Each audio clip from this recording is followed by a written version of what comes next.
This week on Vallo Vision News. Thanksgiving travel is in full swing as a record number of Americans will be on the go over the next week. See how one of UM's international students is preparing to spend the holiday half a world away from her family. And the fellows of UM's fraternity show off some fancy footwork last Thursday. Find out what had them racing in high-heeled shoes. Plus, beards and attractiveness? Hear the results of a new study about what women think about men's facial hair. Vallo Vision News starts now.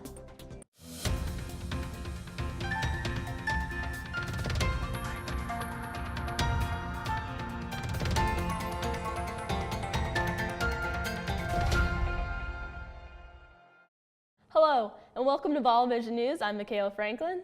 And I'm Stephanie Michael. Thanks so much for joining us.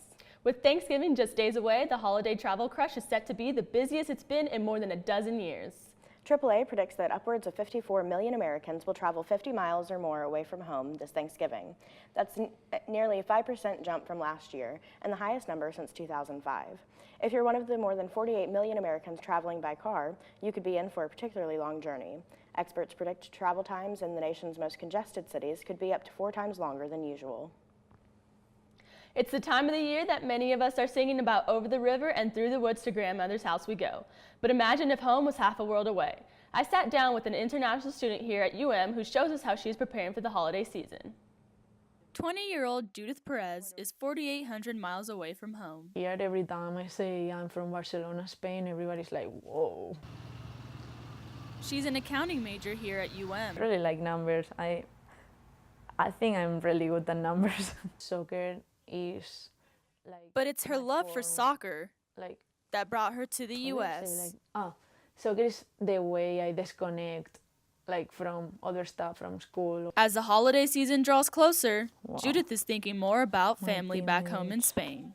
We have the brave one of the family, my dad, Daniel, my mom, Yolanda. I drew this because I wanted all of us to have part of where we were from in our room somehow. So for Judith, UM women's soccer field is also a home away from home.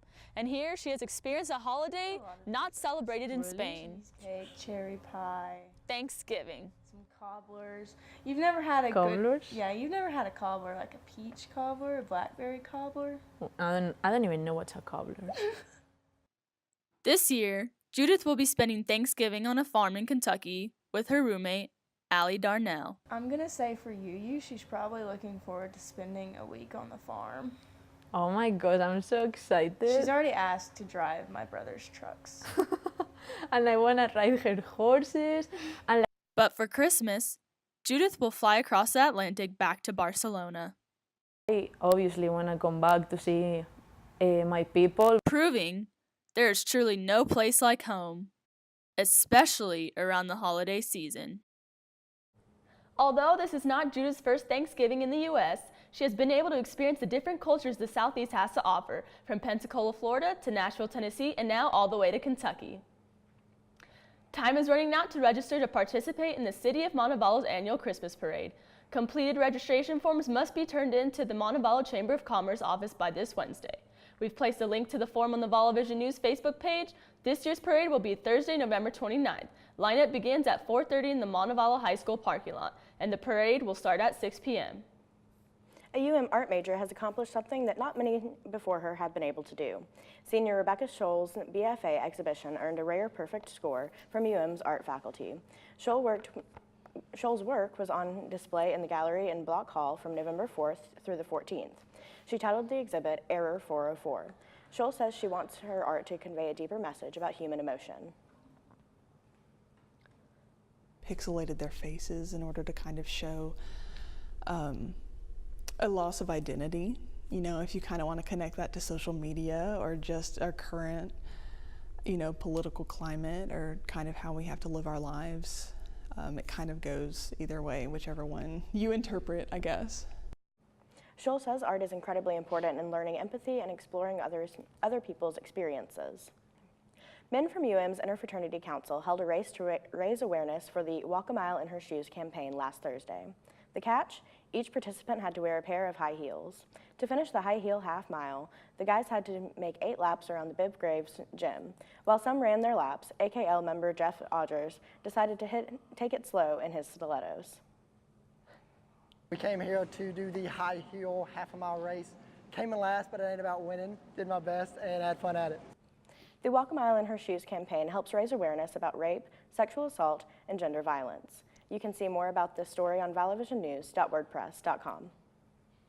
Life in prison? That is where Christopher Watts will live out his days after murdering his pregnant wife and 2 daughters.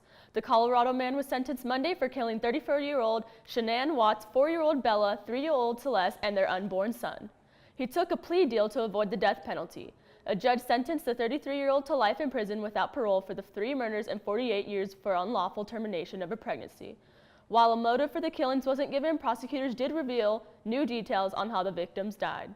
Shanann was strangled and the 2 girls were smothered. The oldest girl, Bella, bit her tongue several times trying to fight back.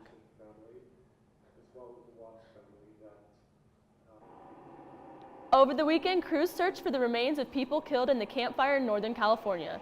The Camp Fire is reportedly 2/3 contained after destroying around 150,000 acres. 77 people have died in the fire. Almost 1,000 are still missing. The area is expected to get heavy rain this week, which has officials worried about possible mudslides. Meanwhile, in Southern California, the Woolsey Fire is 91% contained after burning nearly 97,000 acres and killing 3 people.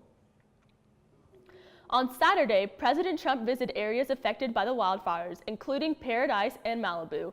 He described the scene as total devastation. The president promised to send federal resources to help with the recovery efforts. While in California, the president also visited the first responders and families of the victims of mass shooting that happened in Thousand Oaks, California on November 7th. The White House is threatening to revoke CNN White House correspondent Jim Acosta's press pass again at the end of the month after a temporary restraining order just restored it for 14 days. A judge ruled that suspension of Acosta's pass violated his right to due process. The White House responded by writing a letter explaining a preliminary decision to suspend his pass again, citing Acosta's conduct at the post-election press conference. CNN and Acosta are now asking the U.S. District Court for another emergency hearing on a preliminary injunction, which, if granted, could stay in effect for much longer and protect Acosta's press pass. Remember, there's always more news 24/7 on our social media pages. Just search for Vallo Vision News on Facebook, Twitter, and Instagram for more stories throughout the week. Still ahead on Vallo Vision News, more Americans want to say bah humbug to giving Christmas presents this year. Find out what they would rather give this holiday season in consumer headlines. Plus, go small or go home. See why tiny homes are in such big demand. And millennials can't even with this new version of Monopoly. We'll tell you why later in the buzz. We'll be right back. Your success depends upon effective communication. Visit montevallo.edu/COFA. You create your future in communication studies and mass communication. You belong at Montevallo. In this week's Consumer Headlines, there may be no need to fight the crowds during the holiday shopping season. A recent study found most people wanted to stop giving gifts over the holiday season. But before you throw your list of presents out the window, listen up. There are some stipulations. According to a new study from SunTrust, almost 7 out of 10 people would stop giving gifts this holiday season if their friends and family agreed to it. 60% of the 2,000 people surveyed said they'd rather spend quality time with their friends and family instead of giving them gifts. The study also found that 43% of people said they feel pressured to overspend on their holiday shopping. I think we need to remove this burden from ourselves to spend all this money on gifts and realize that this survey really shows that our friends and family are thinking the same thing. It's really about the time that we spend with them as opposed to just the gifts that we're giving. Michaela, do you think you'd want to give up giving holiday gifts? I don't think so. I really do appreciate the Christmas cheer, and of course, you don't give gifts, you don't get gifts, so there you have it. Yeah, that's true. Got a craving for Chick-fil-A? The restaurant has made it even easier for you to eat more chicken. Chick-fil-A announced it's starting its own delivery service from more than 1,100 locations around the United States. The service is a partnership with DoorDash, an online food delivery service. As long as you live within a 10-minute radius of a participating Chick-fil-A, you can use the DoorDash app to order. Chick-fil-A is giving away up to 200,000 free chicken sandwiches if you use the promo code CFA Delivery. That offer is good through this Tuesday. Tiny homes are seen as an appealing solution to the nation's affordable housing crisis. They're already popular in big cities, but demand for the small dwellings is getting bigger everywhere. In today's Consumer Watch, Melissa Rainey has a closer look at what's driving up interest. When it comes to housing, living small is big. Demand for tiny homes is getting bigger, with more than half of U.S. adults saying they would consider downsizing. That's according to a recent poll released by the National Association of Home Builders. A majority said they're at least willing to consider moving from a full-size home to one that's a mere 600 square feet. So what's driving up interest in living in less space? Builders of tiny homes say small dwellings allow you to have a smaller mortgage, save money, and use that cash to upgrade your living. However, not all generations feel the same way. While more than half of millennials and Gen Xers are open to the idea, the feeling is shared by only 45% of baby boomers and 29% of seniors. Potential interest doesn't only depend on age, but also location. Building codes and zoning laws in some cities make large-scale sales of the tiny homes harder. And if a home is on wheels, buyers may struggle to secure traditional financing. But changes are on the horizon. According to the National Association of Home Builders, a newly updated building code relaxes certain requirements for tiny homes, like the ceiling height and staircase specifications. For today's Consumer Watch, I'm Melissa Rainey.